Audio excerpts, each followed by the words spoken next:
నీ శిరస్సును ఎక్కడ దించుకునే స్థానంలో ఉంచడు. నిన్ను తోకగా ఎన్నడూ ఉంచడు, కానీ తలగానే నిన్ను నియమిస్తాడు. దేవునికి స్తోత్రం.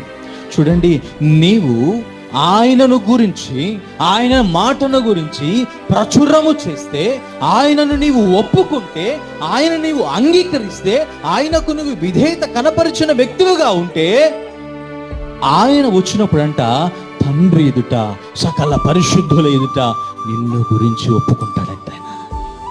దేవునికి స్తోత్రం. హల్లెలూయా. అటువంటి అనుభవం కావాలి. అందుకే you should not turn back. You have to follow Jesus. The cross before us, the world behind us.